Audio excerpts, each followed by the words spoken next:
9월 21일 목요일입니다. 굿모닝 브리핑 시작합니다. 오늘 첫 번째 볼 기사는 동아일보에 실린 기술 유출 재판과 관련한 내용입니다.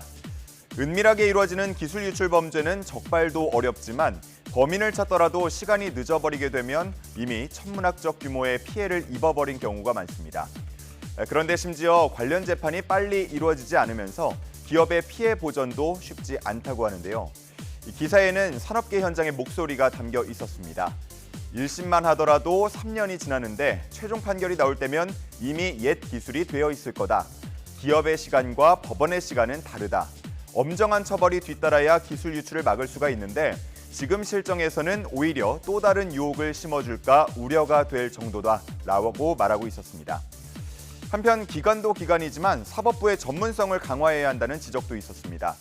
해외 주요국은 전문 법원을 통해서 기술 유출 사건들을 다루는 반면 국내에는 전문 법원이 없고 전담 재판부도 2년마다 순환하게 되면서 전문성을 갖기 힘든 환경이라고 지적하는 겁니다.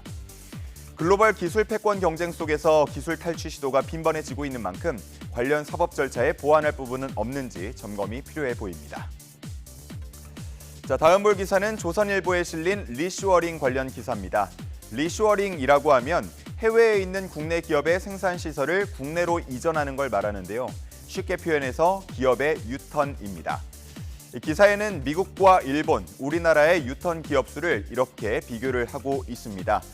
미국은 보도로도 많이 전해지고 있지만 인플레이션 감축법, IRA나 칩스법 등을 통해서 1,800여 개의 기업을 돌려 세우고 있고 일본도 세제 혜택 등을 통해서 600여 개 기업이 돌아오고 있습니다. 하지만 우리나라는 2021년 기준 20여 곳에 불과했고 최근 10년으로 기간을 더 넓혀 보더라도 160개 기업 정도만 돌아왔습니다. 이에 대해서 뚜렷한 목표 없이 제도를 도입하다 보니까 기업 선정이나 관리가 잘 되지 않았다는 지적이 나오고 있습니다. 세계 각국이 자국의 첨단 산업 기반을 들여오기 위해서 공을 들이고 있는 지금 우리도 두고 볼 수만은 없겠는데요. 경쟁력 높은 기업의 유턴을 위해서 지속적인 세금 감면과 규제 개선 등의 인센티브를 내걸 필요가 있다는 목소리가 커지고 있습니다. 세 번째 볼 기사는 서울신문입니다. 대형마트 규제의 역설이라는 제목이죠. 지난 2012년 대형마트 의무 휴업일 제도가 도입됐습니다.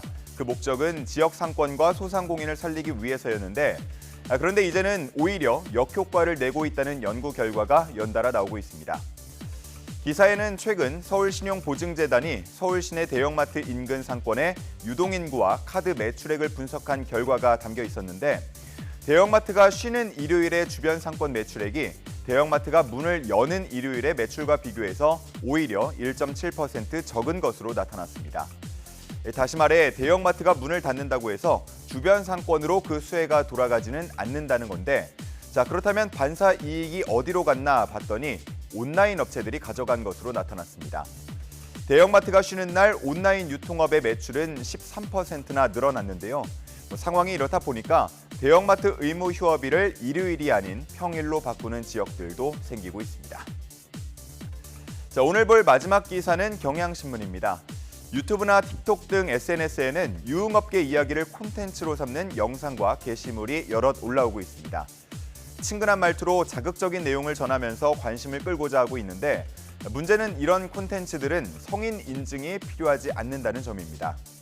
결국은 미성년자들에게까지 무분별하게 유포되고 있는데 유해한 콘텐츠를 접하는 것 자체도 문제겠지만 나아가서 청소년의 성착취 통로가 되고 있다는 지적까지 나옵니다. 영상과 함께 올라와 있는 링크를 누르면 성인 사이트나 유흥업소 알선 사이트로 연결이 되고 있는 건데요. 문제가 상당히 심각한데 그 단속은 쉽지 않다고 합니다. 이러한 방식이 메타버스 등 여러 플랫폼으로 확산하고 있고 또 관련 은어가 끊임없이 생기고 있어서 모니터링 자체도 어려워지고 있다고 합니다. 그래서 무엇보다 플랫폼의 감독 책임을 강화할 필요가 있다는 목소리가 점점 더 커지고 있습니다. 9월 21일 아침 신문 살펴봤습니다. 지금까지 굿모닝 브리핑이었습니다.